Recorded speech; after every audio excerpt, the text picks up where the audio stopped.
gostaria só, antes de iniciar e passar a palavra ao presidente da OAB, dar uma notícia de primeira mão para vocês, que hoje nós fundamos a CANATRA, Primeira Câmara Nacional de Arbitragem Trabalhista. E eu confesso para vocês que eu sempre tive um certo preconceito com arbitragem, mas o legislador conferiu essa arbitragem no artigo 507A apenas para um grupo de hipersuficientes, que ganham acima do dobro do teto da Previdência, 11 mil. Então, isso representa 4%, 3% da média salarial. A média salarial, hoje, tive esse cuidado de ver, no Brasil, é R$ 2.400, a média salarial dos trabalhadores. Mas, enfim, nós temos hoje essa brecha. E aí eu confesso para vocês que eu sempre pensei assim, puxa, mas a arbitragem é uma coisa muito ideológica, muito em prol do empregador. Mas, se nós formos ver, na arbitragem, as próprias partes escolhem os seus árbitros. Vocês imaginem se nós pudéssemos escolher, eu quero que a doutora Marlene julgue o meu caso, quero que o doutor Cássio julgue o meu caso. Na arbitragem, as próprias partes escolhem os seus próprios árbitros. As custas, hoje, se comparar, a reforma trabalhista inventou tanta moda com essa coisa de honorários de sucumbência recíproca, que hoje nós fizemos esse cálculo, tem uma reportagem na Folha de São Paulo, uma demanda de R$ 1 milhão, por exemplo, o custo de uma arbitragem, segundo essa reportagem, é R$ 50 mil. Agora, numa ação trabalhista, meu caro Noronha, é R$ 170 mil o custo. Porque alguém vai ter que pagar 15% de honorários, ou autor ou réu, mais 2% de custas. Uma ação de R$ 1 milhão hoje custa R$ 170 mil na Justiça do Trabalho, enquanto que na arbitragem em torno de 50 mil neste exemplo.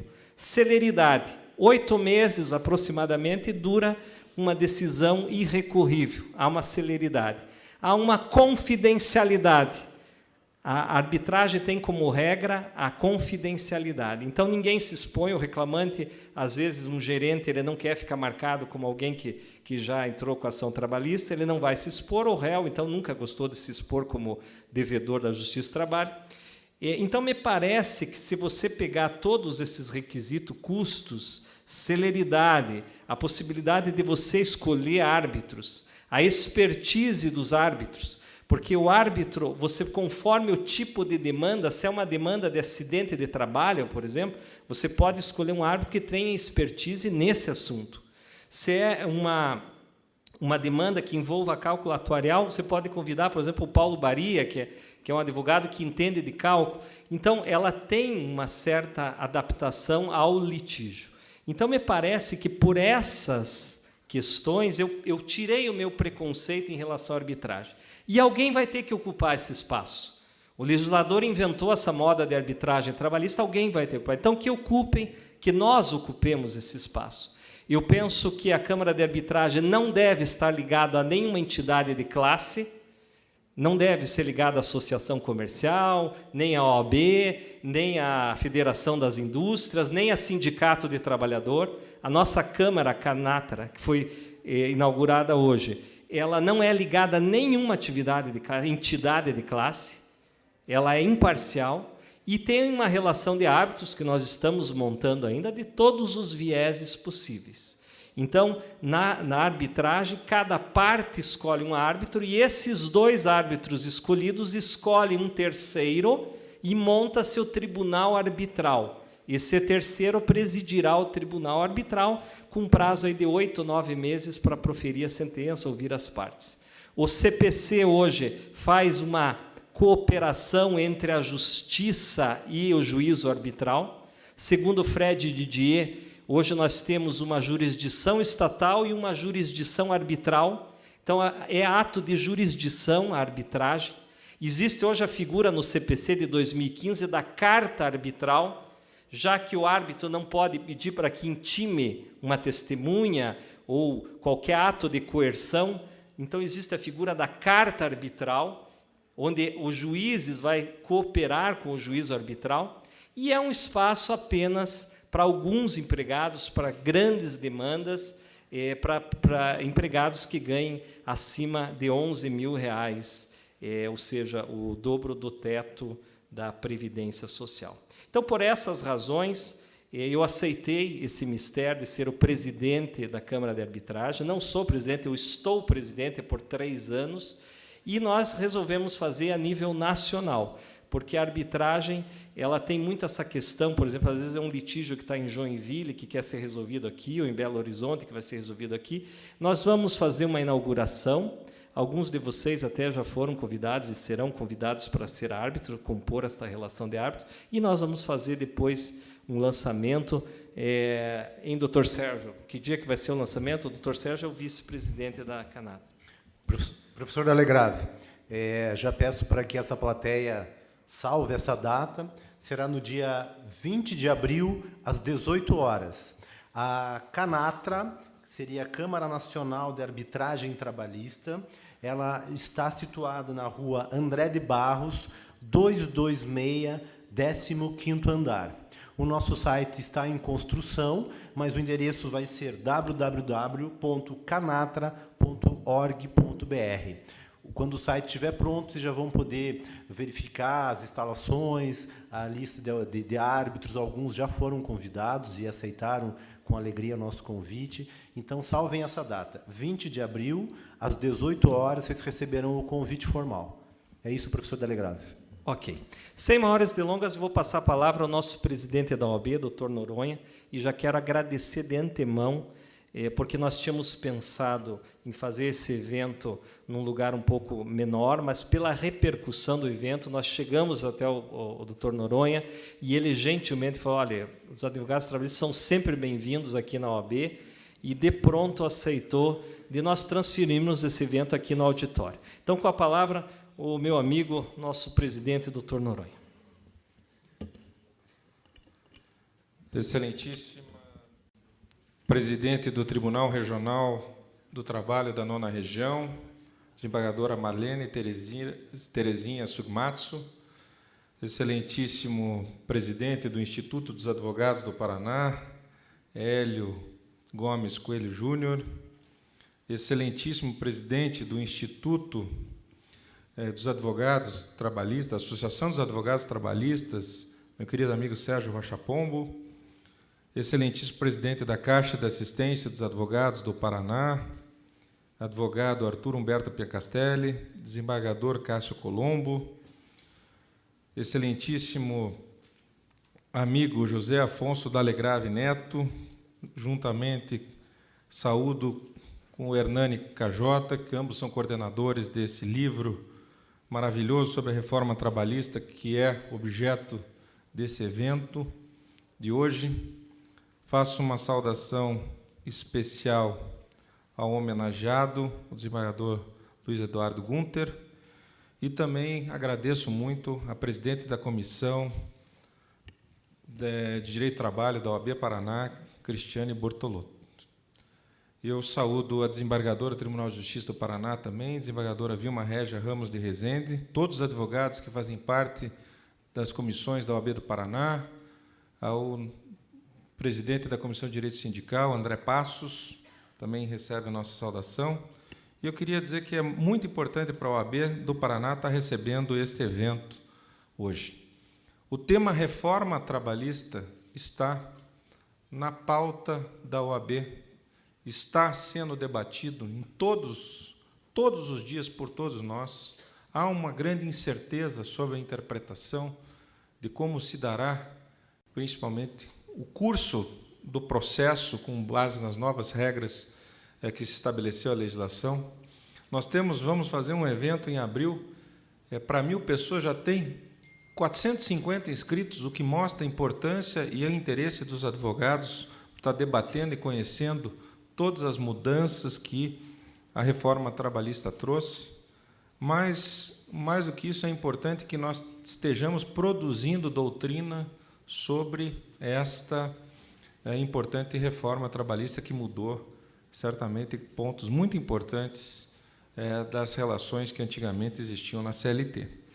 E aí nós nos deparamos com uma obra desta qualidade, que tem o seu DNA paranaense e que certamente vai chegar em todo o Brasil como uma referência. E eu tenho dito que nós temos que estimular isso, que nós estejamos produzindo doutrina e debate aqui no Paraná, para que daqui saia também, doutora Marlene, talvez a melhor doutrina sobre a reforma trabalhista que possamos produzir. Quero agradecer ao doutor Hélio Coelho Gomes Júnior e ao Instituto dos Advogados do Paraná e à Academia Paranaense de Estudos Jurídicos por terem trazido para a OAB esse lançamento desse livro. Essa é uma promoção onde a OAB é coadjuvante. Nós estamos aqui simplesmente colaborando, apoiando, mas os méritos todos são do IAP e da Academia Paranaense de Estudos Jurídicos. Tenho certeza, doutora Cristiane, que esse livro já estará fazendo parte da nossa biblioteca aqui para consulta de todos os advogados e advogadas paranaenses e que nós possamos, obviamente, estar levando também às outras seccionais esse trabalho que está sendo feito e lançado nesse momento. Então, me cabe apenas agradecer ao Dalegrave, agradecer ao Hernani, ao Hélio, ao Sérgio Rocha Pombo, à Cristiane, a todos que colaboraram para que essa obra pudesse efetivamente ser lançada e com essa qualidade. Muito obrigado e desejo um excelente evento a todos nós.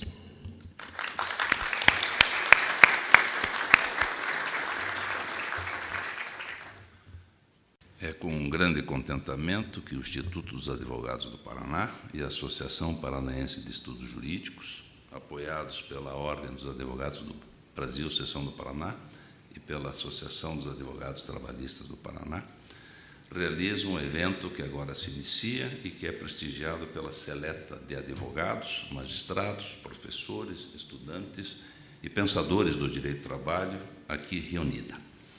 Cumprimentamos a todos, nas pessoas do nosso batonier, José Augusto Noronha, que, quero aqui registrar, tem dado efetivo apoio à porção da advocacia na parte trabalhista, através das suas comissões de Direito do Trabalho e Direito Sindical e através da sua Escola Superior da Advocacia, onde são vários os cursos de capacitação dos profissionais.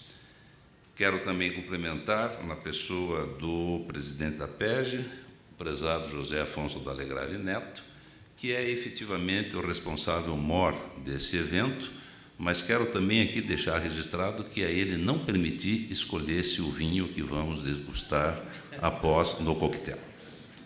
Cumprimento também o prezado Sérgio Luiz da Rocha Pombo, que preside a Associação dos Advogados Trabalhistas do Paraná, parceiro de muitas promoções juntamente com o IAP. Agradecemos o prestigioso comparecimento das autoridades e permitam-me, peço vênia para cumprimentar a todas na pessoa da presidente do TRT da 9ª Região, magistrada Marlene Sugimoto. Singular o colóquio. A audição de um advogado dos anos 70, 80, que se tornou juiz na década de 80, mas, em toda a sua trajetória, foi um dedicado estudioso que granjeou na academia todos os títulos possíveis. Trata-se de um pós-doutor, autor de obras e, nas horas vagas, também um literato e um poeta.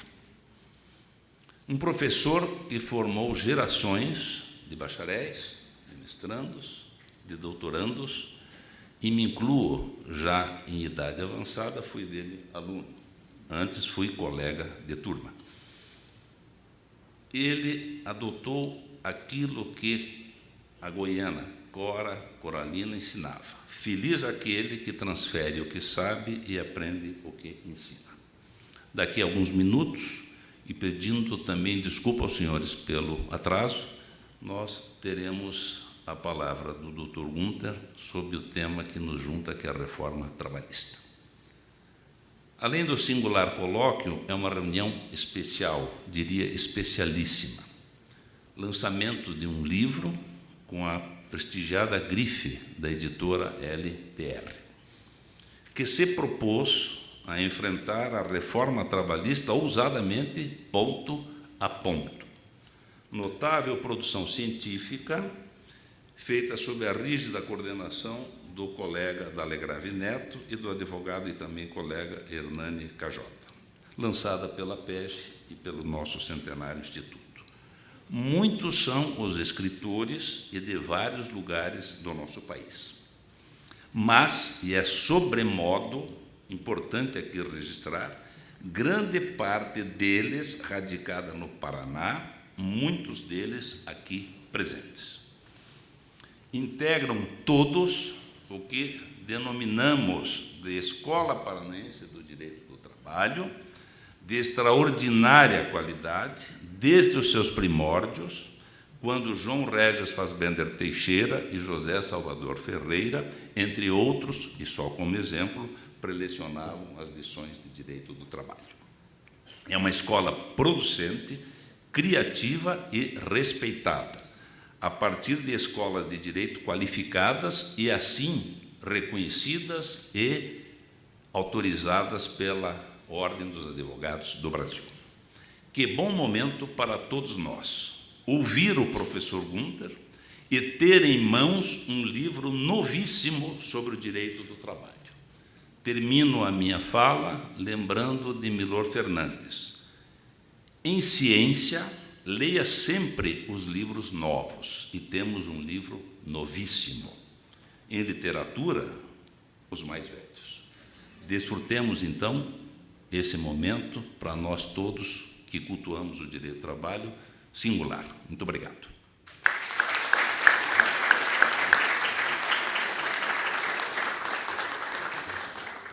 Bom, doutor Hélio Gomes, praticamente o senhor esvaziou uma boa parte do meu discurso aqui, mas com maestria e experiência de quem eu também tenho, e rendo aqui as minhas homenagens ao professor Hélio. Gostaria de falar inicialmente e rapidamente sobre a obra. É a Reforma Trabalhista, Lei 13.467, ela inaugura um novo paradigma para o direito do trabalho, o processo de trabalho e a advocacia trabalhista. Um paradigma não muito avançado, eu diria um paradigma retrógrado. O tempo vai contar os prejuízos que virão. Mas já superamos essa fase das críticas. Eu acho que o momento agora é de nós jogarmos o jogo com as regras que estão postas à mesa. E a Lei 13.467, completada com a medida provisória 808, que foi prorrogada por mais 60 dias ontem, ela estava expirando, e com base ali no artigo 62, parágrafo 7º da Constituição Federal, ela pode ser prorrogada uma única vez por igual prazo de 60 dias, e ela foi prorrogada. Então, nós temos hoje uma combinação da Lei 13.467 e a medida provisória 808, que já tem centenas de emendas para esta medida provisória. Então, nós estamos vivendo um momento de ebulição na advocacia trabalhista. E essa obra, ela procura esgotar, ponto a ponto, muitos aqui, quero saudar os coautores presentes, juristas de renome, pessoas que escreveram com autoridade. Eu diria que, sem pretensão, talvez 98% das dúvidas ou das controvérsias nós vamos ter nesta obra coletiva que eu e o Dr. Hernani Cajota tivemos a satisfação de coordenar. Mas o que eu quero dizer nesse curto espaço é enaltecer a pessoa do homenageado, professor Dr. Luiz Eduardo Gunther, desembargador do Tribunal Regional do Trabalho da 9ª Região. Sua carreira acadêmica é invejável. Eu não canso de dizer que o professor Gunther tem uma cultura que transcende. Quando eu o conheci, ele era professor de Direito Internacional do Trabalho na Faculdade de Direito Curitiba. E ali fizemos uma amizade acadêmica. Depois disso, nós organizamos o nosso primeiro curso pela PEG, e o professor Gunther era para dar apenas uma aula, a Convenção 158 da OIT. Não sei se vocês lembram da Convenção 158 da OIT. Era para ele dar uma aula. E ele foi se envolvendo de tal maneira, e os alunos gostando das aulas dele, alguns professores que eram para dar aula acabaram não dando aula. Eu sei que eu chamei ele para 10 aulas. Foi um sucesso e ali eu percebi o seu repertório. Professor Gunter, tem músicos que só sabem cantar uma música. Se você pega, por exemplo, aquele cantor Dalto, ele é conhecido como uma música muito estranho. Você só sabe, você fala, né, nessa música muito estranha, é um cantor de uma música só. Mas nós temos músicos, poetas, celebridades, artistas que têm um vasto repertório. O professor Gunter é professor de Direito Internacional do Trabalho, professor de Direito Individual do Trabalho, Processo do Trabalho e talvez a sua grande especialidade, uma das maiores autoridades no Brasil em Direito Coletivo do Trabalho. Somos confrades na Academia Brasileira de Direito do Trabalho e lá o professor Gunter também tem todo o respeito e consideração. E aqui o professor Villator, que também faz parte da academia, é testemunha disso. Mas o que eu queria enaltecer nesse momento é o lado humano do professor Gunter. Não só o seu lado poeta, o seu lado que já foi autor de uma peça de teatro junto com o professor Hélio Gomes, por incrível que pareça, lá quando eles eram bem mais jovens, né, eles fizeram uma peça de teatro. Um dia nós poderíamos fazer essa peça de teatro e representar. Os dois foram autores de uma peça de teatro, né, quando eles eram colegas de Universidade Federal do Paraná. Mas eu queria enaltecer o lado humano do professor Gunter. Eu aprendi, professora Marlene, que os sábios, os verdadeiros sábios, são humildes. Os verdadeiros sábios são humildes. E você vê a humildade da pessoa pelo jeito que ela trata as pessoas que, em tese, não vão lhe agregar nenhuma vantagem econômica. Você dimensiona a sabedoria de alguém como você vê o tratamento que ela dispensa ao garçom, ao porteiro, ou à mulher que serve o cafezinho. E isso sempre me chamou a atenção no professor Gunter. Ele confere o mesmo tratamento à senhora que serve cafezinho no seu gabinete ou a um ministro presidente do Tribunal Superior do Trabalho.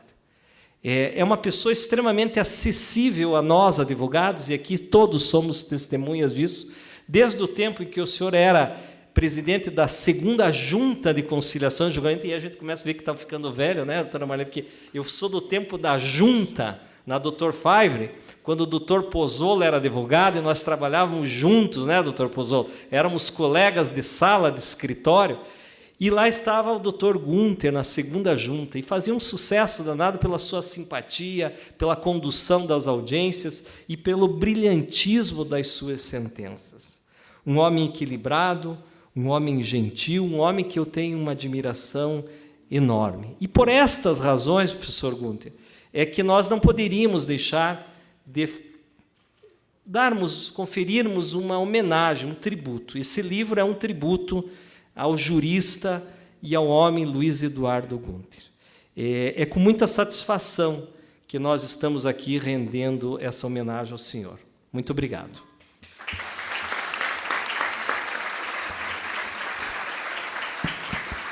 Gostaria de registrar a presença da desembargadora Rosemary Dietrich Pimpão e também do desembargador oriundo dessa casa, emprestado ao Tribunal Regional do Trabalho, Eliezer Medeiros. Doutor Edmilson e doutor Pozzolo.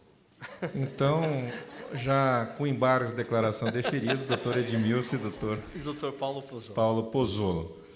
Eu passo a palavra agora ao nosso querido amigo Hernani Cajota, que também é coautor, ou coordenador desse brilhante trabalho. Tem a palavra pelo prazo que quiser. Boa noite, eu quero agradecer primeiramente a Deus por estar aqui, agradecer ao meu colega, Dr. José Afonso da Ligrave Neto, que me emprestou um voto de confiança e que, graças a Deus, pelo que ele tem dito, nós conseguimos responder à altura. São 58 artigos, são 71 coautores.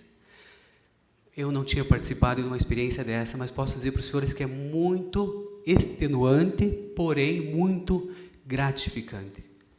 Aqui nesse livro tem condensado a democracia. Tem pessoas que entendem que a reforma é boa, tem pessoas que entendem que a reforma não é boa. O aspecto da democracia, ele nos une, ele nos permite sermos amigos dentro de diversidades.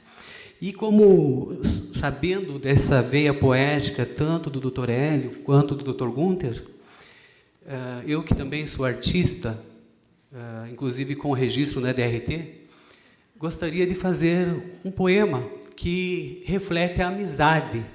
Esse poema foi cunhado em 1988 pelo Padre Zezinho e o livro chama-se Amizade Talvez Seja Isso. E é mais ou menos assim: se eu morrer antes que você, faça-me um favor, chore o quanto quiser, mas não brigue com Deus por Ele haver me levado.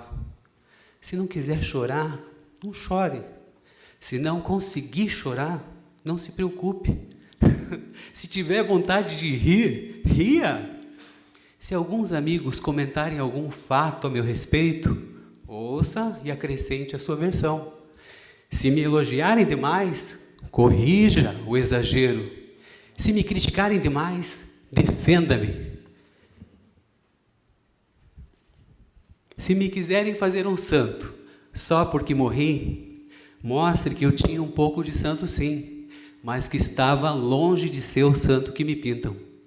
E se me quiserem fazer um demônio, mostre que talvez eu tivesse um pouco de demônio, mas que a vida inteira eu tentei ser bom e amigo. Se falarem mais de mim do que de Jesus Cristo, chame a atenção deles. Se sentir saudade, se tiver vontade de falar comigo, fale com Jesus, eu ouvirei. Espero estar com Ele o tempo suficiente para continuar sendo útil a você, lá onde estiver. E se tiver vontade de escrever alguma coisa sobre mim, diga apenas uma frase, essa aqui, ó.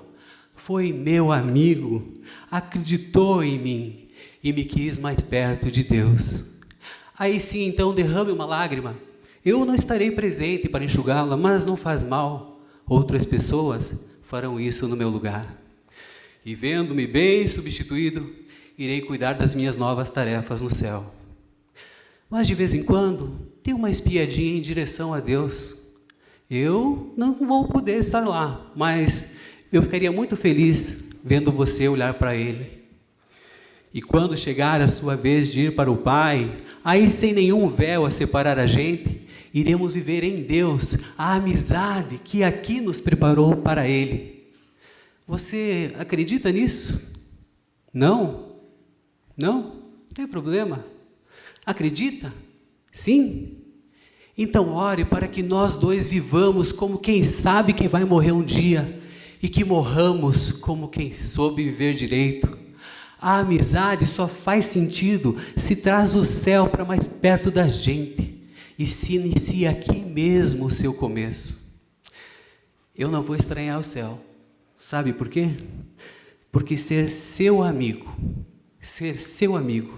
já é viver um pedaço dele. Muito obrigado.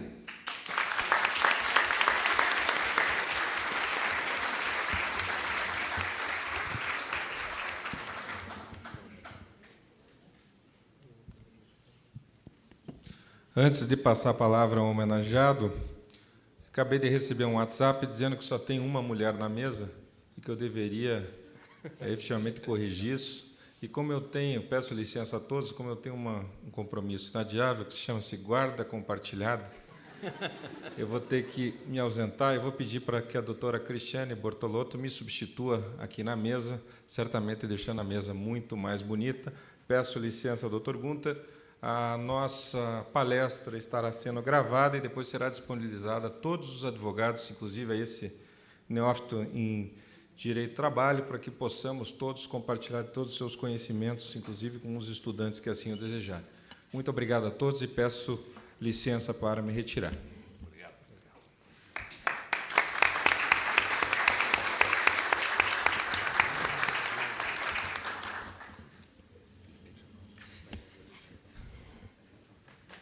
Prezados, chegou então a hora de nós ouvirmos o homenageado.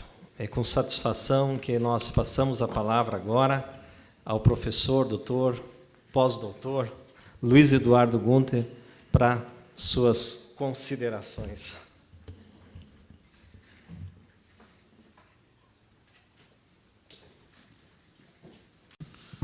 Boa noite a todos. Gostaria de cumprimentar a todos e a cada um dos presentes com um abraço afetuoso, cumprimentar os integrantes da mesa, o presidente do Instituto dos Advogados do Paraná, Dr. Hélio Gomes Coelho Júnior, Dr. José Afonso D'Alegrave, presidente da Academia Paranaense de Estudos Jurídicos, APEG, a nossa presidente do Tribunal Regional do Trabalho do Paraná, desembargadora Marlene Sugimatsu, cumprimentar também o nosso presidente da Associação dos Advogados Trabalhistas do Paraná, Dr. Sérgio Luiz da Rocha Pombo, o nosso diretor da Escola Judicial, desembargador Cássio Colombo Filho, e também o nosso colega, professor e advogado Hernani Cajota, também um dos responsáveis pelo trabalho publicado. E ainda o doutor Arthur Piancastelli, da Caixa de Assistência da OAB Paraná, e agora, em substituição ao nosso presidente da OAB Paraná, a doutora Cristiane Bortolotto. Eu, na verdade, vou procurar ser sintético, porque trata-se hoje de uma reunião festiva, onde possamos conversar um pouco sobre, enfim, com pessoas que a gente há muito tempo não vê, trocar ideias. Nós temos aqui os colegas professores do Unicuritiba, temos aqui os colegas advogados, os colegas juízes, desembargadores, alunos, enfim, todo um conjunto de pessoas amigas, o pessoal do nosso gabinete. E, nesse momento, parece-me que seria importante apenas refletirmos algumas questões, antes de fazer os agradecimentos específicos, refletirmos em algumas questões importantes sobre a questão da reforma. É comum nós escutarmos palestras sobre a reforma que têm sempre um caráter maniqueísta, no sentido de que ou a reforma não tem nenhum fundamento positivo, legal, jurídico, é inconstitucional, fere as convenções da OIT, e outra posição dizendo que a reforma trabalhista ela tem o objetivo de melhorar a empregabilidade, resolver os problemas entre empresas e trabalhadores e, enfim, equacionar os conflitos. Então, nós temos, normalmente, dois aspectos diametralmente opostos. O que parece que nós, juristas, que estudamos o direito, temos que pensar é que a reforma trabalhista ela vem no bojo de uma transformação política, econômica, que o país sofreu. E, evidentemente, nessa circunstância tem coisas boas, tem coisas não muito boas e tem coisas ruins, porque, efetivamente, ela poderia, talvez, ser melhor discutida, ser melhor analisada, ser melhor construída. O fato é que, se a gente olhar a reforma trabalhista sob um ponto de vista de como ela surge, ela tem uma história que vem lá de uma construção feita pela CNI, a Confederação Nacional das Indústrias, que começou a gestar esta proposta há muitos anos, da qual denominou de 101 propostas para a modernização trabalhista. Esse documento ele encaixou-se nas questões que vinham pelo Congresso e, a partir daí, com a questão política que veio a reboque nos últimos meses, a reforma acabou sendo aprovada a toque de caixa, e aí há um questionamento que pode ser feito, porque não se permitiu, na verdade, que a reforma pudesse receber emendas, sob o argumento de que, se ela recebesse emenda, ela não seria votada num tempo recorde e, eventualmente, poderia não ter sido aprovada. Pois bem, mas o fato é que a reforma foi transformada em lei, e essa lei está em vigor, e nós, como juristas, como professores, como juízes, como advogados, como integrantes do Ministério Público, temos que apreciá-la e verificar quais são os seus pontos positivos e os seus pontos negativos. E eu diria que, se a gente pudesse analisá-la de um ponto de vista abrangente, nós poderíamos pensar na reforma trabalhista como tendo, digamos assim, um aspecto do direito constitucional do trabalho, um aspecto do direito internacional do trabalho, que vai ser afetado em relação a isso, um aspecto do direito individual do trabalho, processo do trabalho, direito coletivo do trabalho e até de direito administrativo do trabalho no que diz respeito às multas, aplicação da fiscalização do trabalho. Eu vou tentar aqui falar algumas coisas sobre isso que me parecem relevantes, começando a dizer que, quando a gente fala em trabalho, especialmente no trabalho que nós falamos é o trabalho humano, nós temos que nos preocupar sempre na ideia de que o trabalho tem que ser uma coisa decente. Ou seja, se há trabalho escravo, não há trabalho decente. Se há trabalho que é feito sem o reconhecimento dos sindicatos e da negociação coletiva, esse trabalho não é um trabalho decente. Então, o trabalho decente é aquele trabalho que é feito propiciando ao ser humano que trabalha e aquele que recebe o serviço de tal forma a constituir a dignidade do ser humano. Portanto, a ideia do trabalho decente ela tem que estar sempre junto onde anda o direito do trabalho. E foi por isso que toda essa construção histórica, que vem lá da Revolução Industrial, ela foi trazendo essa ideia de que precisa haver uma proteção ao trabalho, uma proteção ao trabalhador, uma proteção à mulher que trabalha, uma proteção ao jovem, à criança que, em circunstâncias específicas, não pode trabalhar. A nossa Constituição, ela estabelece um princípio que, às vezes, a gente esquece, que é a função, o valor social do trabalho e o direito, a garantia da livre iniciativa, que são dois valores que aparentemente estão a se chocar, mas a Constituição consagra como dois instrumentos, dois princípios que devem estar sempre presentes quando se fala em direito do trabalho. O valor social do trabalho e a garantia da livre iniciativa. Pois bem, é uma dualidade, mas uma coisa não pode andar sem a outra. Eu não posso ter livre iniciativa garantida pela Constituição se o valor social do trabalho não é garantido. Da mesma forma que o valor social do trabalho, ele demanda também, no mundo capitalista, da ideia da livre iniciativa, que é a criação de empresas, criação de empregos e a movimentação, enfim, da riqueza de um determinado país. Quando a gente fala nestes valores que estão na Constituição, nos chamados direitos fundamentais, nós temos que pensar pelo menos em duas coisas que são vitais. A primeira é que a função do direito fundamental é limitar os poderes do empregador. O empregador não pode efetivamente fazer tudo o que tem. Ele tem um poder estabelecido pelo direito de subordinação, de subordinar o trabalho, mas ele não pode fazer determinadas coisas que contrariem aquilo que é a garantia do ser humano. Por outro lado, nós temos sempre também um segundo ponto, que são os limites à flexibilização, os limites à negociação coletiva.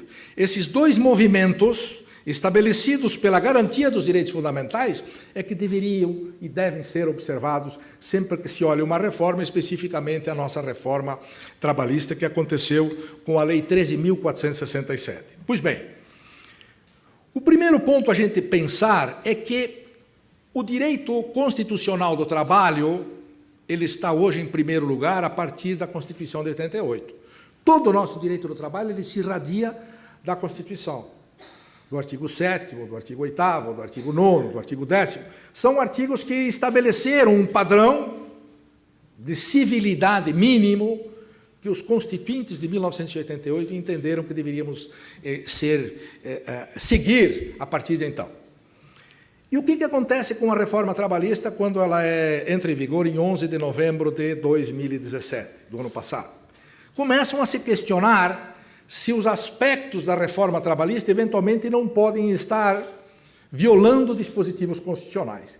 E esse vai ser um grande exercício que nós, operadores, vamos fazer quando passarmos a analisar nos artigos da reforma, que praticamente mudam em torno de 100 dispositivos da CLT, quais os artigos que estão em desconformidade com a Constituição e quais artigos estão em conformidade com a Constituição.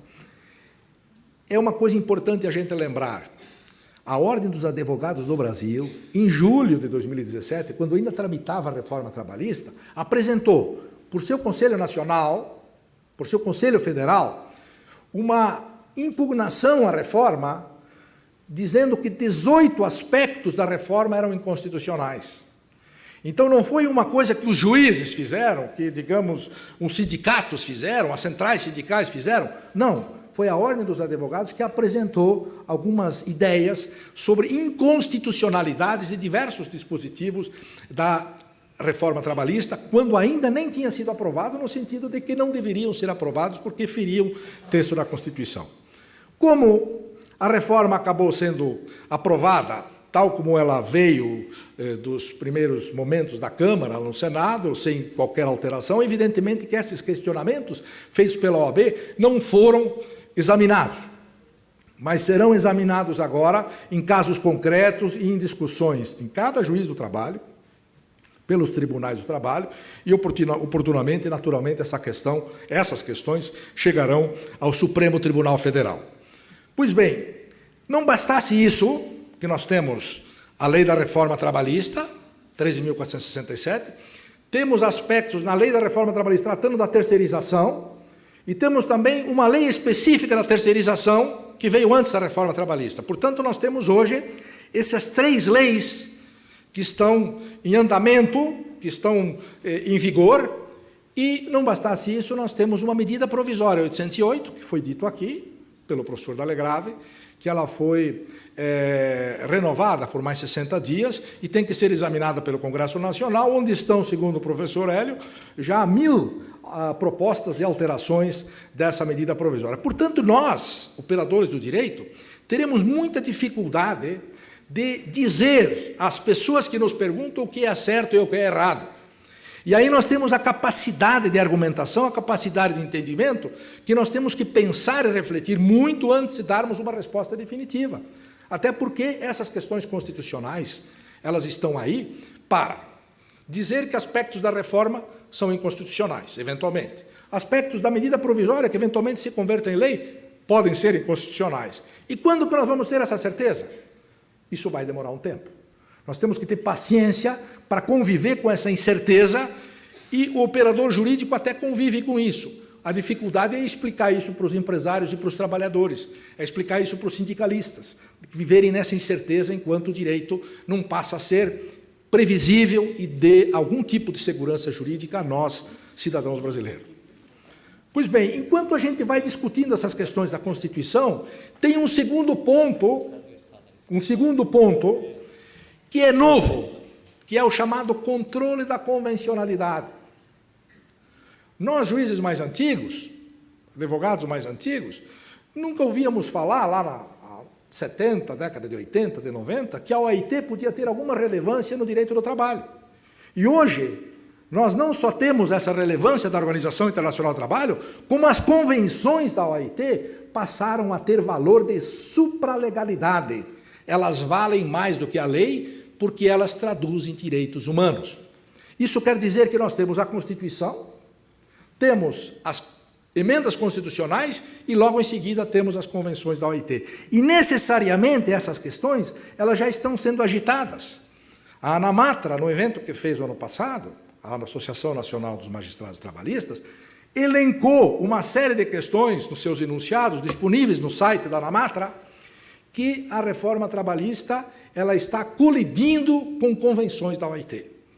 E esse procedimento vai ser mencionado nas ações trabalhistas, vão ser discutidos haverá uma discussão disso pela academia, pelos juízes, pelos advogados, até que se consiga compreender se, de fato, a reforma trabalhista ela atendeu aqueles requisitos essenciais que a OIT considera relevantes. E eu vou citar um caso apenas, que agora há um questionamento que veio da Conferência Internacional da OIT, no sentido de que os peritos indagam para o governo brasileiro se aquela proposição feita na reforma que diz que o negociado pode prevalecer sobre o legislado, se aquilo não estaria a infringir a convenção da OIT, que fala exatamente, a convenção especificamente a Convenção 98, que estabelece que deve haver um padrão mínimo de garantias estabelecidas pelo Estado.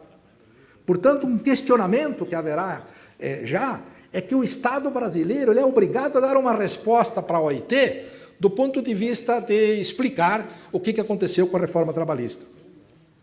Eu lembro aqui de um caso que aconteceu há algum tempo, na época do presidente Itamar Franco, quando os petroleiros tinham feito um ajuste com a presidência da República, no sentido de receber um determinado reajuste.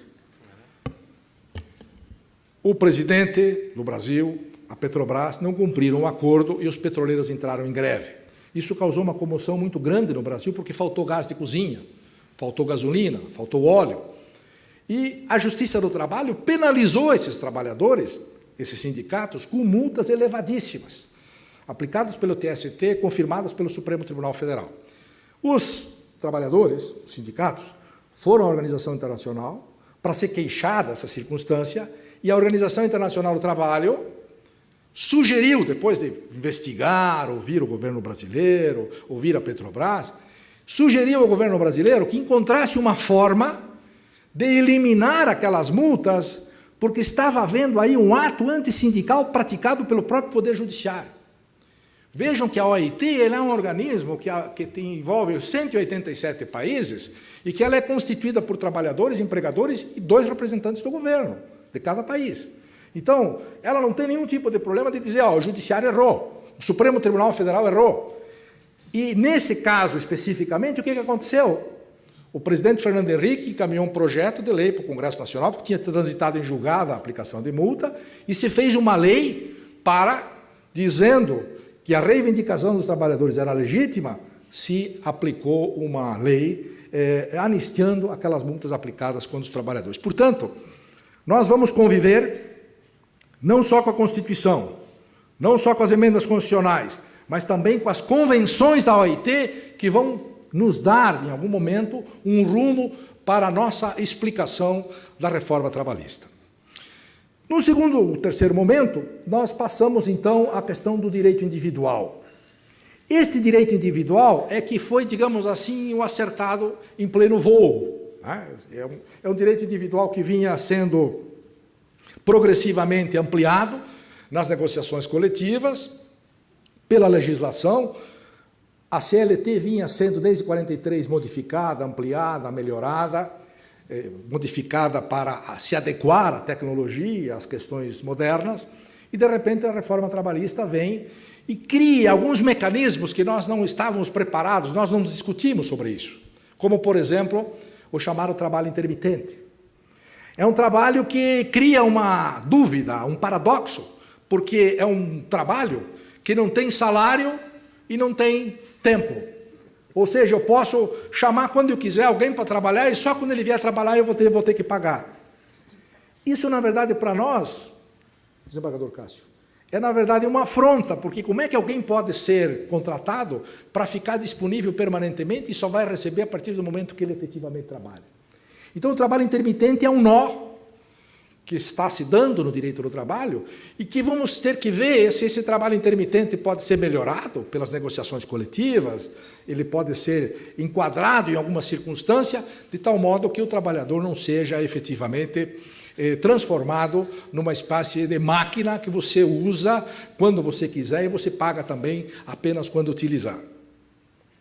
Mas, no direito individual, a coisa que mais chocou foi a questão relacionada a algumas vantagens que se tinha, que eram integráveis ao direito ao salário, à remuneração, ao tempo de serviço, e que, de alguma forma, a reforma implementou a ideia de retirar.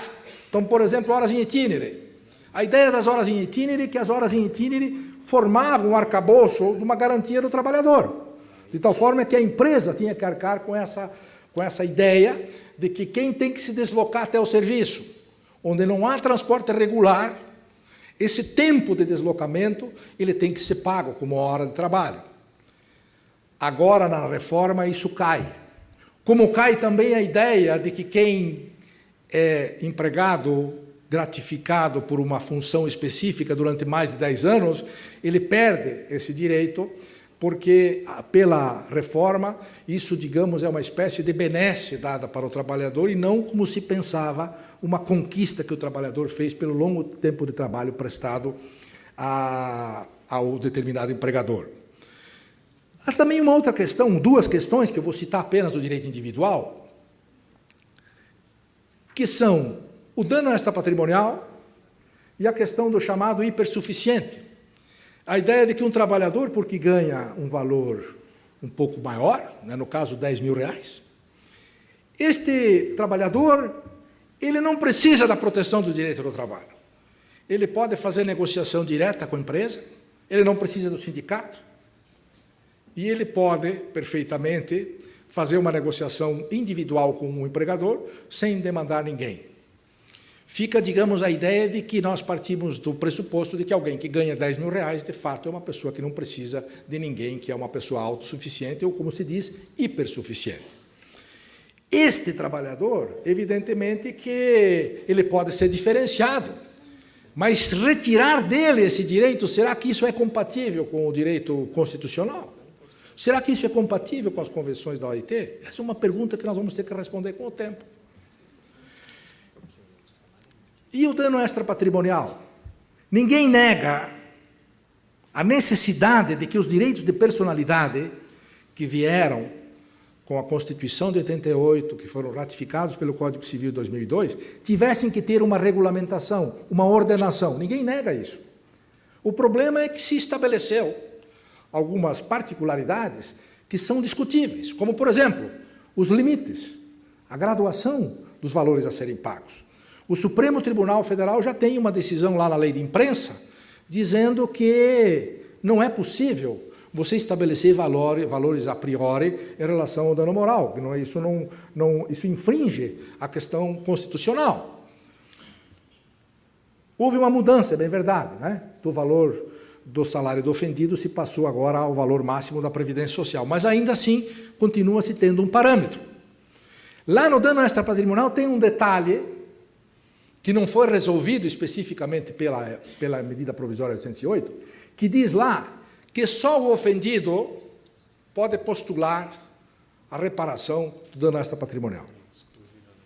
O que se quis dizer, e isso está na fundamentação lá no Congresso Nacional, a ideia aí, mais do que tudo, foi eliminar o dano moral coletivo, que dá legitimidade para o Ministério Público, para os sindicatos, para postularem demandas que verifiquem o dano perpetrado contra uma determinada coletividade.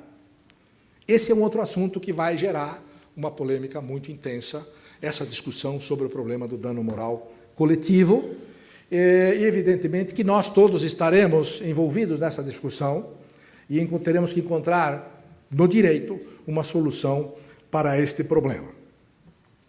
No direito processual do trabalho, nós tivemos algumas mudanças que são surpreendentes.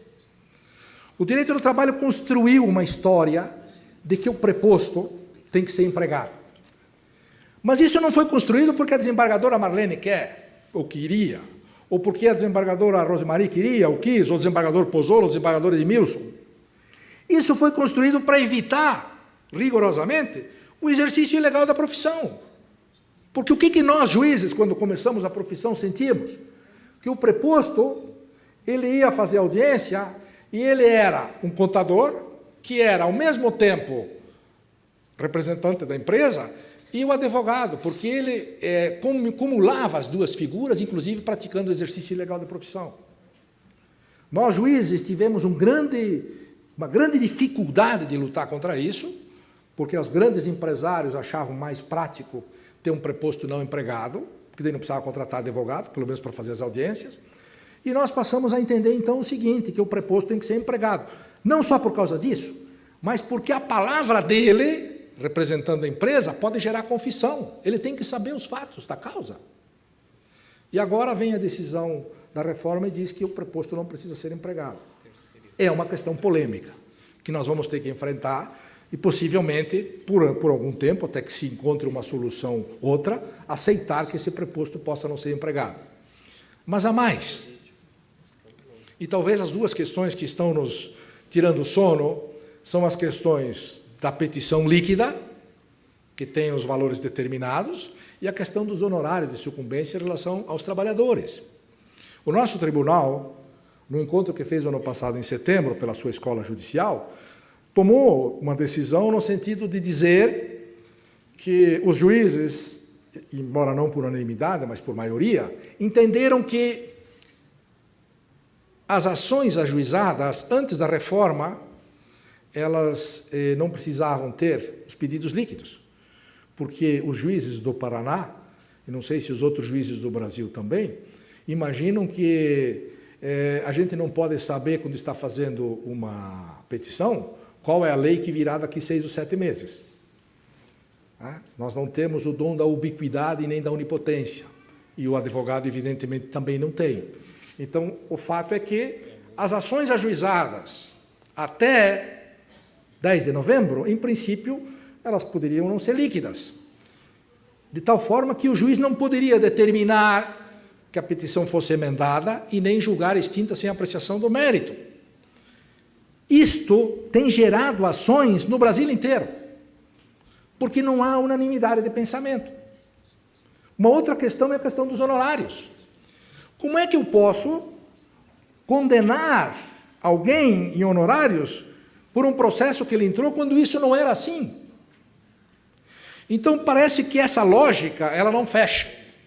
E o grande problema é que nós estamos sujeitos hoje a aguardar aquilo que o TST tinha se proposto a fazer no dia 6 de fevereiro, acabou não fazendo, e agora há uma comissão que está estudando uma possibilidade de uma resolução, uma norma administrativa interna, pelo qual vá ter uma posição dos ministros sobre as questões específicas de direito intertemporal. Para dizer, por exemplo, na questão das horas em itinere, quem já vinha ganhando horas em itinere continua tendo direito ou não? Já há uma tendência do TST a dizer, em princípio, que aqueles empregados que tinham essa situação já estabelecida, poderão eventualmente ser detentores do direito adquirido. Mas há uma preocupação de que as empresas eventualmente possam despedir esses trabalhadores e contratar outros que não tenham as horas em itinere como pagamento. Então, nós sempre estamos andando em cima de uma linha muito tênue, onde o direito, a garantia do trabalhador, ela é questionada sob a suposição de que no capitalismo o que importa é a pessoa estar empregada. Que no capitalismo não importa se essa pessoa está ganhando menos ou está tendo menos garantias, se ela está sendo menos protegida, o importante seria que ele teria que estar empregado. Então é uma lógica perversa essa ideia de que basta a pessoa ter um emprego, não precisa se verificar em que condições, para que ela possa, enfim, ter um ganho, uma forma de sobrevivência. E entro agora no direito coletivo do trabalho, que me parece que é o centro da reforma. O direito coletivo do trabalho é o grande direito. O direito coletivo do trabalho, que nós alguns chamamos de direito sindical, é o direito que criou o direito do trabalho.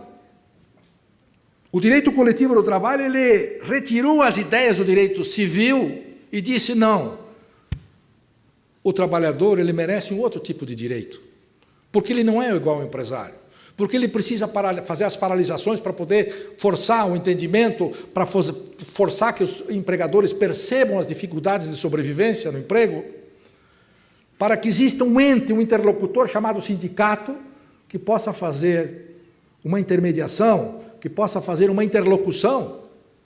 O sindicato, na verdade, não é um demônio, o sindicato é, no capitalismo, a única interlocução possível entre os trabalhadores e os empresários. Demonizar o sindicato é perder-se a noção de que o direito do trabalho surgiu a partir da existência do sindicato, a partir da existência dos movimentos sociais. O direito individual ele veio nessa corrente, mas antes do direito individual existia o direito coletivo. E eu vou levantar aqui 2 ou 3 questões sobre o direito coletivo. A primeira e mais importante, contribuição sindical. Se diz, eu até no meu artigo falei nisso, crônica de uma morte anunciada, se diz que a contribuição sindical acabou. Mas será que acabou mesmo? Basta nós lermos o que está na reforma para dizer o seguinte, o que a reforma diz, simplesmente é assim, só pode haver desconto da contribuição sindical quando houver autorização prévia e expressa do trabalhador. Bom, se o trabalhador não autorizar prévia e expressamente, o empregador não pode descontar. Mas isso não significa que o sindicato não pode cobrar, porque o empregado vai ficar devendo. E como é que o sindicato vai cobrar se não for pelo desconto da empresa? Vai ter que emitir um boleto, vai ter que fazer desconto em conta corrente. Evidentemente, uma dificuldade adicional ao empregador, aos sindicatos. Qual é a dinâmica que se deve fazer em relação a isso? Penso que esse movimento que vem se formando no Brasil, essa corrente positiva, é no sentido de que tem que se valorizar a assembleia da categoria. Enquanto nós tivermos este sindicato que aí está, que muitos dizem que precisa ser modificado, mas enquanto ele estiver aí na Constituição, ele precisa ser respeitado. E a Assembleia Geral da categoria, ela reúne não só associados, ela reúne também não associados. Ou nós estamos esquecendo que a negociação coletiva, ela vale para trabalhadores associados e não associados desde 1967. Quando se faz uma negociação coletiva, essa negociação vale para quem é associado e para quem não é associado. Então, o não associado, ele precisa também participar da contribuição sindical, porque se ele não participar, ele passa a ser um pária.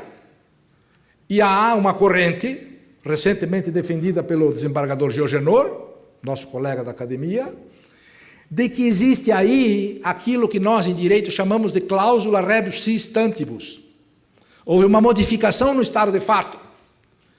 Se o empregado não associado não tem mais o desconto da contribuição sindical, ele não tem nenhum tipo de vínculo com o sindicato. E, portanto, é possível sustentar que ele também não tem direito aos resultados da negociação coletiva. Essa é uma discussão que não é simples, e eu estou falando aqui uma coisa que me pareceu importante mencionar, e evidentemente que eu não me considero detentor da verdade. Penso que haverá aqui dentro da sala posições contrárias. Mas é aquilo que eu, sinceramente, penso que a contribuição sindical ela continua existindo.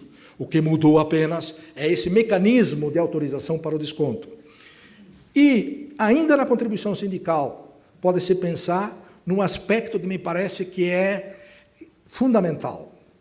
Do ponto de vista formal, nós não poderíamos alterar a contribuição sindical por meio de lei ordinária, porque a contribuição sindical ela tem natureza tributária. Teríamos que fazer essa mudança por lei complementar, emenda constitucional. Então, se pode questionar isso do ponto de vista formal, se a lei ordinária tinha essa possibilidade de fazer essa mudança. E, em segundo lugar, e mais importante, é do ponto de vista material, e nós não podemos esquecer isso, que a contribuição sindical ela não é só do sindicato. Ela é do sindicato, ela é da federação, ela é da confederação, ela é das centrais sindicais, e mais importante do que isso, 10% pertence ao Fundo de Amparo dos Trabalhadores, que é receita do seguro-desemprego e dos mecanismos de melhoria da capacitação dos empregados. Verba pública.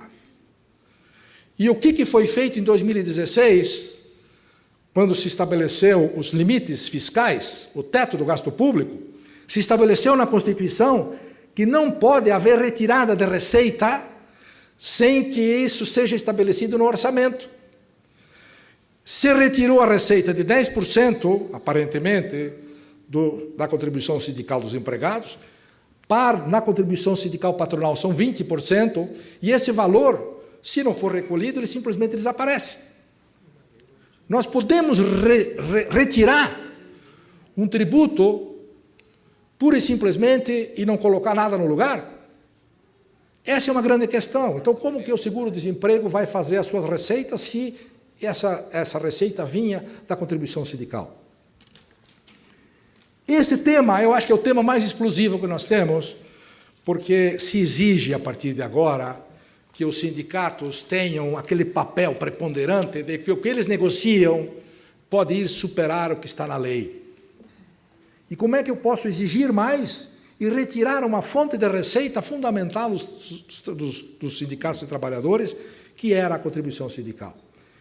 Isso não quer dizer que a gente não possa discutir a questão do sindicato, um novo sindicato, uma mudança sindical. O que não se pode é surpreender a pessoa e num jogo do Paraná e do Coxa, onde o Paraná está ganhando de 3-0 do Coxa, isso só apenas numa suposição, isso pode acontecer.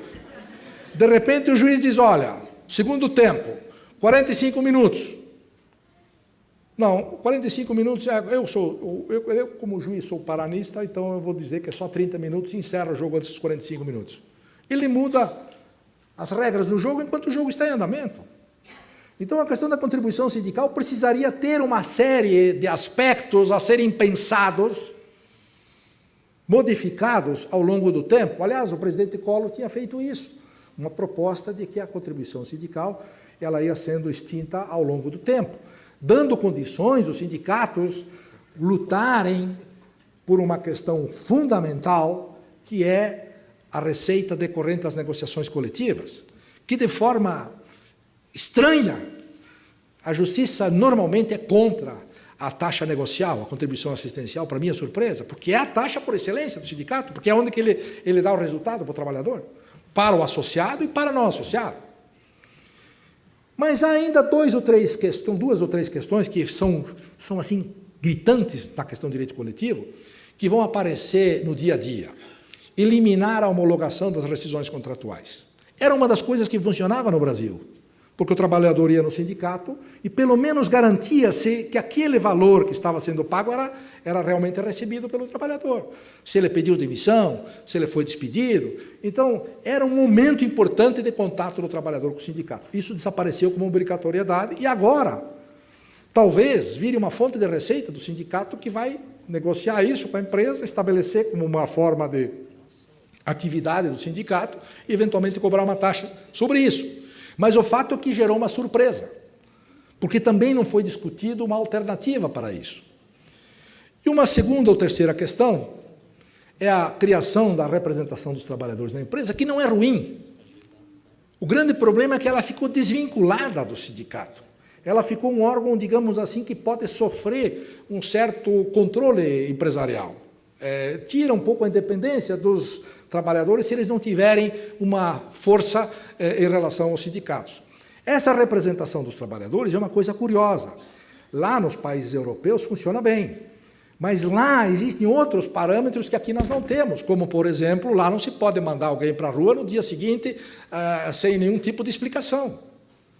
Lá se segue muito aquela teoria do nosso falecido cantor Tim Maia, que sempre quando se despede alguém tem que se dizer, me dê um motivo.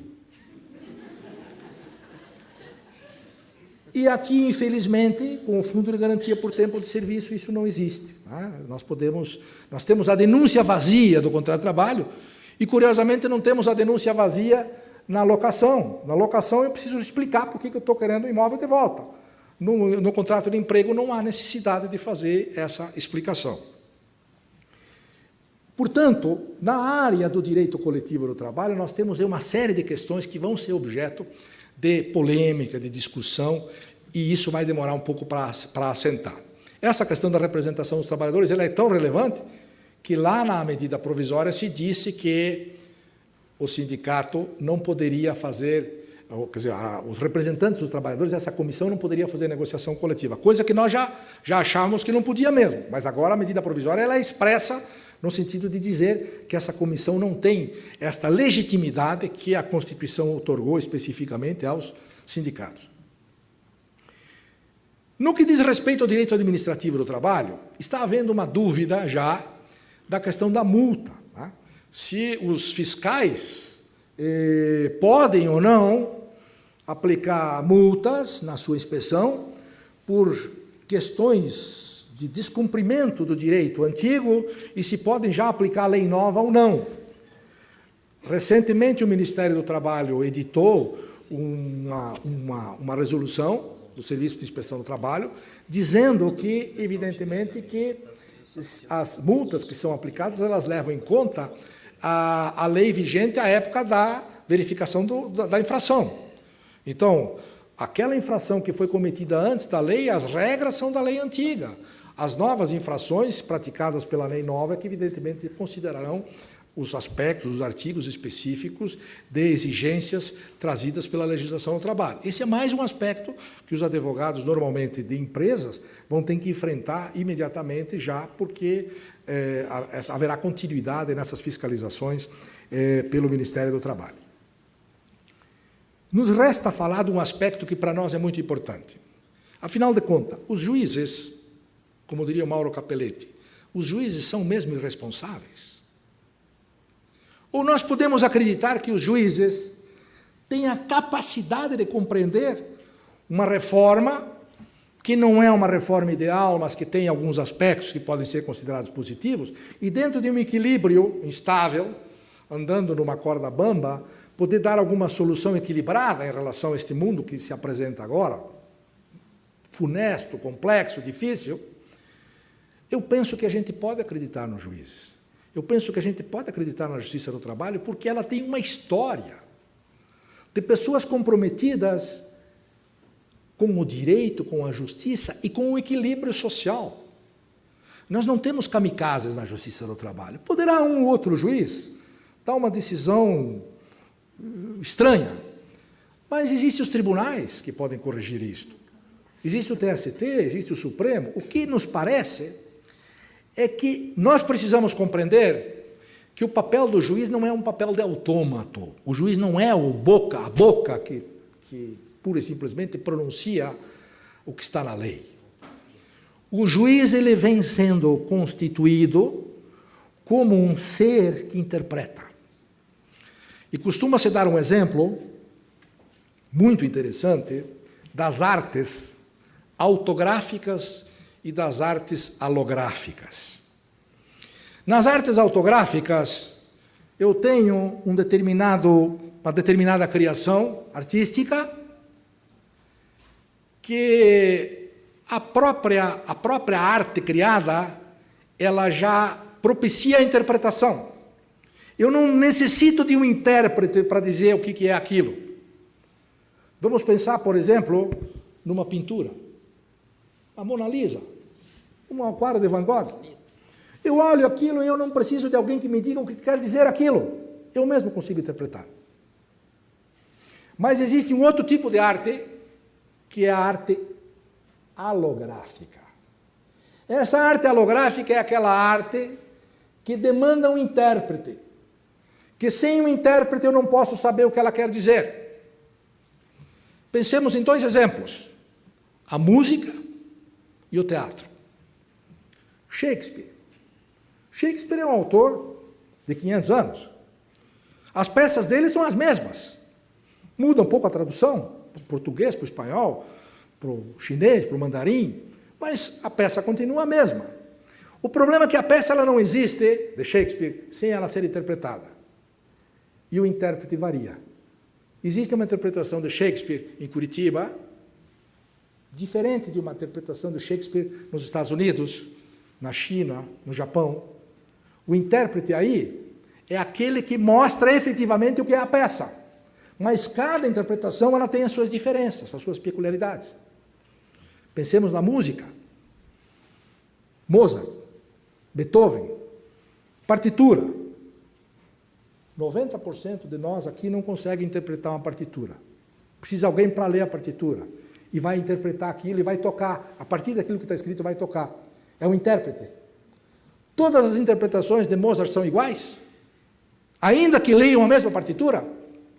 Todas as interpretações de Beethoven são iguais? Ainda que leiam a mesma partitura? Não.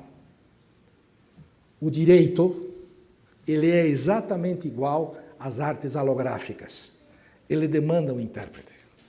E esse intérprete, ele é diferente num país que tem ditadura, num país que tem Estado democrático de direito, porque ele vai, a partir de uma realidade constitucional, ele vai dar uma interpretação de acordo com a realidade do seu país, com a realidade da sua vida, com a realidade daquilo que existe.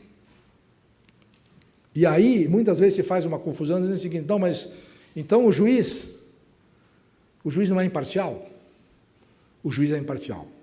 Aliás, não é que ele queira ser imparcial, ele é obrigado a ser imparcial porque a Constituição estabelece regras que o Código de Processo Civil garante no sentido de que todo juiz tem que ser imparcial.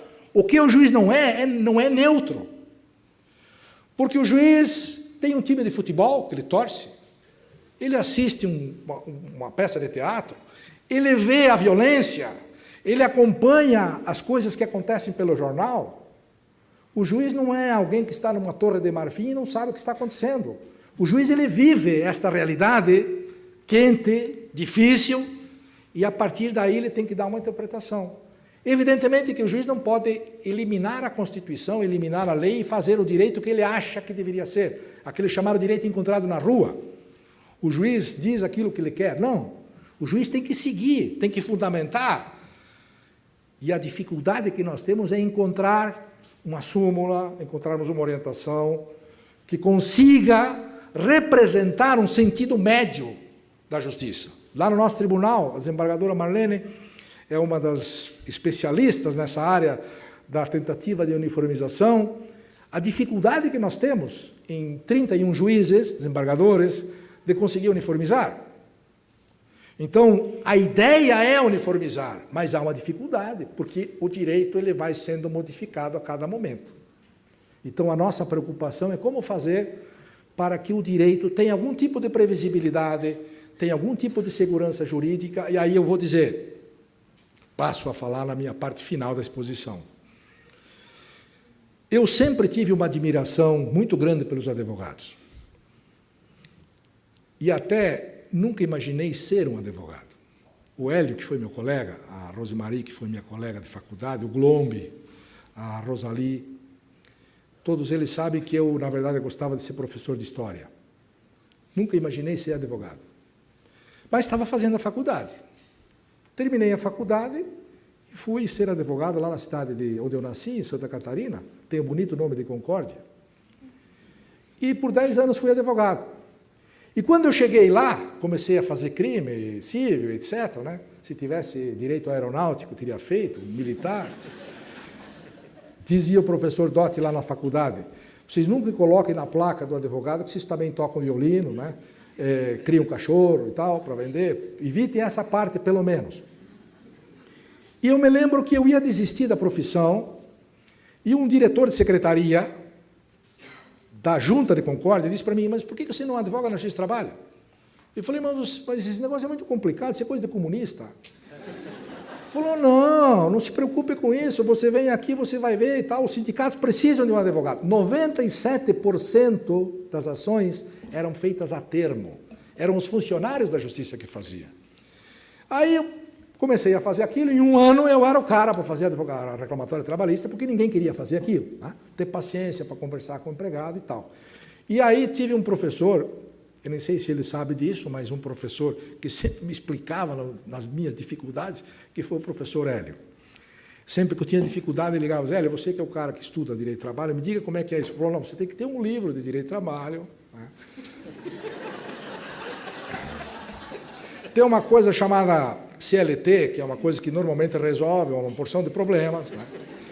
Não ligue muito para a Constituição, porque ainda a gente estava, antes da Constituição de 88, a Constituição não era uma coisa relevante. Né? Era a CLT, o livro do Carrion, CLT do Carrion, e o Dicionário de Decisões Trabalhistas do Calheiros Bonfim. Com esses 3 livros, se você tiver esses 3 livros, é muito possível que você vai entender o que é o direito do trabalho. E aí eu fui tocando, e lá pelas tantas, a juíza da minha cidade disse assim, Luizinho, você não quer ser juiz? Eu falei, mas eu nem queria ser advogado. Ela disse, não, é que você tem um jeito, porque quando você faz razões finais por escrito, você pede para fazer razões por escrito, se eu não defiro, você recorre para o tribunal e normalmente você ganha. Eu falei, mas o que tem a ver com ser juiz? Isso não é que você tem um sentido ali daquilo que você sabe o que é justo. Falei, bom, então eu vou fazer o concurso, né? Porque, afinal de contas, ela está dizendo que eu posso ser, vamos ver. Aí vim aqui, meu pai me trouxe em Curitiba, fui na PUC fazer o concurso. 1.500 candidatos. 1.500 candidatos. Cheguei na PUC, olhei aquela gente lá, falei, pai, vamos voltar para a Concórdia. Vou continuar sendo advogado, porque não vai dar essa. Aí fui fazendo o concurso, né? Na época era tudo dissertativo, fui explicando, a advocacia me ajudou, afinal de contas eram 10 anos de advocacia, e acabei passando. E tive lá algumas vantagens, porque já era professor, tive lá os pontos a mais na classificação final. Entrei na magistratura e jurei que eu não ia ser mais professor, que eu achava que não era compatível ser professor e juiz, era uma coisa ou outra. Aí o professor Carlos Roberto Ribas Santiago me chamou e disse, olha, Gunter, é o seguinte, o meu sogro, Dr. Leonardo Abage, está se aposentando na Curitiba e eu quero que você vá dar aula lá.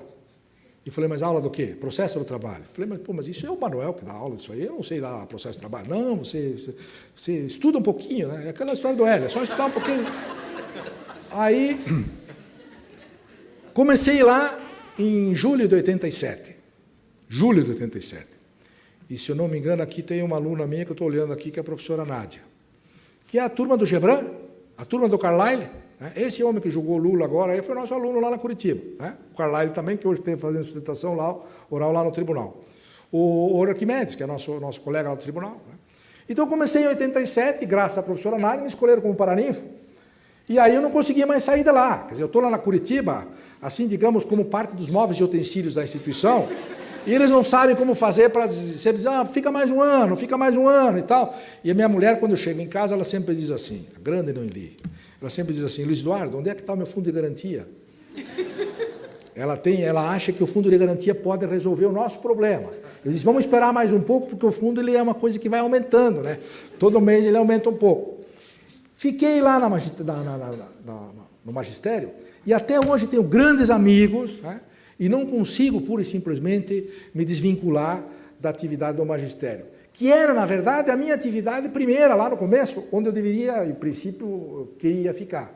Né? E a vida foi me levando para o direito do trabalho, para a advocacia, para a magistratura.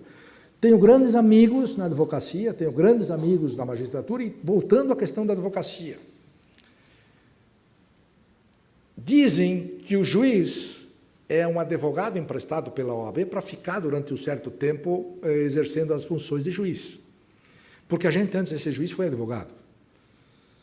Não há como não ser advogado. Né? O doutor Eliezer, que é nosso colega agora lá, representa o 5º Constitucional, mas agora ele é juiz, mas ele foi advogado. A doutora Rosemaria, antes de ser juíza, foi advogada. Enfim, doutor Pozzolo, doutor Edmilson. Então, na verdade, nós tivemos essa ideia de que o advogado sempre é aquele que, de alguma forma, vai poder ser emprestado pela OAB para ser juiz. E eu confesso que me emocionei muito, primeiro porque o doutor Dalegrave manteve essa história da homenagem durante muito tempo em segredo. E agora, cerca de 2 ou 3 semanas, ele me falou, olha, você vai ter que dar uma palestra lá na OAB e tal. Eu falei, mas por quê? Não, é que tem uma homenagem. Eu falei, mas homenagem para quem? Não para você, mas por que homenagem? Não, é que tem um livro. E eu não sabia disso. Né? O pessoal do gabinete, todo mundo sabia, a Andréia, as pessoas que trabalham comigo lá, todo mundo sabia, só que eu não estava sabendo dessa história. Pois bem, e aí eu me lembrei de que quando eu tive muitas emoções aqui nesse auditório. Foi aqui que eu, como corregedor, vim fazer uma reunião com todos os advogados, inclusive de fora do Paraná, para discutir uma questão que continua viva ainda, se devemos fazer audiências unas ou fracionadas. Né? Para discutir isso, para encontrar uma fórmula, para ver se os juízes, enfim... né? E evidentemente que algumas questões foram resolvidas, foram melhoradas e tal, mas continuamos com o mesmo problema até hoje. Depois, eu tive um guri, o Fábio, que fez aqui um compromisso comigo de que ele queria ser advogado. E acabou sendo, é advogado hoje, não está exercendo muito bem a profissão, mas é advogado. E foi aqui, professor José Afonso Telegrave Neto, que eu recebi o título de acadêmico. Foi aqui na OAB que eu recebi a condição de confrade da Academia Nacional de Direito do Trabalho, o professor Telegrave estava aí, o professor Jorge Enor, então me senti muito honrado com aquilo. E foi aqui também que a minha esposa transformou-se em advogada. Né? Ela é uma advogada hoje que cuida de um juiz que precisa, o juiz precisa de um advogado para cuidar, para explicar aquilo que pode e aquilo que não pode fazer. Né? E eu me sinto, então, muito à vontade com os advogados, porque nunca, em 30 anos de juiz e 10 anos de advogado, portanto, 40 anos, eu acho que o Hélio tem um pouco mais, porque ele começou a trabalhar como estagiário já, eu nunca tive nenhum tipo de problema de lidar com advogado. Até eu me recordo que quando comecei como juiz substituto, o Hélio um dia chegou para mim assim, você vai se dar por impedido, suspeito nos meus casos? Eu falei, estava pensando, ele falou, você não vai fazer isso, você vai julgar contra. Não se preocupe com isso, mas não se dê por impedido e nem suspeito, porque vai criar um problema em relação a um monte de... Então, eu sempre cuido nessas questões, porque às vezes cria um problema, porque veja, se eu for me dar por impedido suspeito em relação aos meus amigos, eu vou ter um problema sério, né? Eu vou ter que mudar de cidade. Então eu tenho evitado esse tipo de coisa, eu sempre fico lá na sessão, principalmente, um pouco carrancudo, e até a desembargadora Rosemarie sempre diz assim, mas aconteceu alguma coisa contigo? É que a gente fazendo assim um olhar carrancudo fica mais tranquilo para a gente assegurar que está sendo, de fato, independente, né? Eu gostaria de terminar agradecendo a todos e cada um, fazer aqui um agradecimento especial àquela mulher que durante tantos e tantos anos me atura, né, me acompanha, me ajuda. São 40 anos aí cravados, desde 77. Aos meus filhos, o Luiz Eduardo, o baixinho de 1,86 m. 86? É mais? Quanto? 1,90 m. É lógico que a gente precisa ter alguém em casa também para, se houver alguma dificuldade, a gente nunca está livre disso também, né? A minha cunhada, a Jandira, e os amigos do gabinete, o Gil, a Andréia, todas as pessoas do Unicuritiba, né? A professora Viviane, e fazer um agradecimento especial ao professor José Afonso D'Alegrave, ao Hernani Cajota, por terem lembrado de fazer essa homenagem, e eu fiquei sensibilizado porque trouxeram a fotografia do pai, da mãe, fotografia da época que eu tocava violão, que andava de motocicleta, né? Toda coisa que a gente lembra que fazia lá uma vez e que depois agora não faz mais, mas está lá, né? Que uma vez foi feito. E aí eu lembro com carinho também de uma coisa que o doutor Hélio não gosta que eu fale, mas eu vou falar, que em 1972, 73, nós estávamos vivendo na época do regime militar, uma ditadura feroz, e o professor Hélio e eu começamos a conversar, a gente dava aula em lugares mais ou menos juntos, e começamos a fazer uma peça de teatro. Era uma peça de teatro que, em síntese, ela era contra a família, a religião, a propriedade e a educação. No mais, ela era uma peça propositiva, né? Pois bem, a gente fez a peça com o objetivo de participar de um evento que era um evento nacional, o primeiro concurso nacional de novos autores. E a gente foi aprovado, né? Ganhamos o concurso, e daí a gente, todo entusiasmado, queria encenar a peça. Apresentamos, tinha que apresentar para a Polícia Federal, né? A sorte que hoje a gente é amigo do Moro e do japonês da Federal, que é uma coisa que facilita um pouco. Mas na época a gente teve que apresentar a peça lá na Polícia Federal, no DOPS. E apresentada a peça, depois de alguns meses, eles disseram que a nossa peça tinha um problema, que ela estava proibida em todo o território nacional. A gente não entendeu exatamente o motivo, né? Por que tinha acontecido isso. Mas o fato é que nós passamos, eu especialmente, passei a achar que a peça ela era muito boa, porque na época Chico Buarque, Caetano Veloso, esse pessoal todo, Milton Nascimento, né? Então a gente pensou, bom, se foi proibido, é sinal que deve ser alguma coisa muito boa. E para minha surpresa, depois a gente fez uma edição na Juruá, um livrinho pequenininho, e para minha surpresa, tempos atrás, consultando lá uns livros para fazer uma pesquisa, na biblioteca de Washington, aquela famosa biblioteca de Washington, olhando lá, encontrei lá, procurar o nome do professor Hélio aqui. Estava lá o professor Hélio, Pássaro de Louça, um livro na biblioteca de Washington. Falei, bom, se o nome dele está, o meu também está, né? Aí entrei ali, o nosso livro, que ele não tem, eu até tenho um exemplar aí, mas é um exemplar, o único exemplar que tem. Eu falei, pô, mas se está na biblioteca de Washington, aquele pessoal lá do DOPS que falou que não podia ser publicado, eles estavam errados, porque aqui estão valorizando, está lá na biblioteca. Então, só para dizer que, na verdade, a gente tem toda uma história de vida, de acontecimentos e tal, que sempre nos faz lembrar que é muito importante a gente ser um bom profissional, se esforçar para ser um bom profissional, mas a gente tem que pensar, antes de tudo, que o afeto, a emoção, o sentimento, essa coisa que a gente tem que ter com as pessoas que a gente ama, que a gente convive, de respeito, relação com os advogados, com a nossa família, com os nossos amigos, com os nossos colegas. Ela lembra sempre para mim uma ideia de fidelidade, professora Nádia. A ideia de que o afeto ele tem que ser extremamente fiel, no sentido de que a gente tem que ser fiel às pessoas e também aos nossos compromissos, aos nossos sonhos, aos nossos ideais. E eu sempre lembro daí, para terminar, de agradecer esse trabalho que me prestaram, essa homenagem que me prestaram, essa presença que estão aqui, todos os grandes amigos que tenho, Noeli, de tudo ao meu amor seria atento antes, e com tal zelo, e sempre, e tanto, que mesmo em face do maior encanto, dele se encante mais meu pensamento. Quero vivê-lo em cada momento e em seu louvor espalhar meu canto, e rir meu riso, e derramar meu pranto ao seu pesar, ao seu contentamento. E assim, quando mais tarde me procure, quem sabe a morte, a angústia de quem vive, quem sabe a solidão, fim de quem ama, eu possa me dizer do amor que tive, que não seja imortal posto que a chama, mas que seja infinito enquanto dure. Muito obrigado pela presença. Obrigado. Obrigado.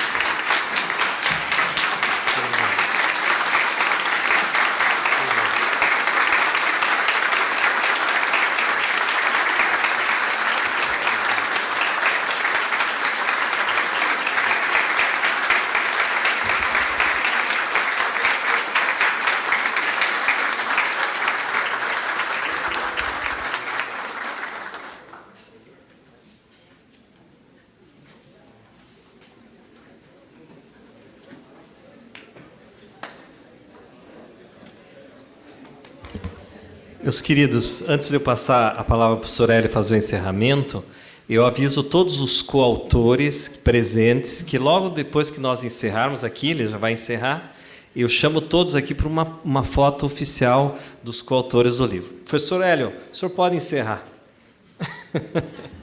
O senhor que foi multicitado pelo Dr. Gunther. A saborosa palestra do professor Gunther levou-me a recordar que em 2017 nós comemoramos os 500 anos da Reforma Protestante.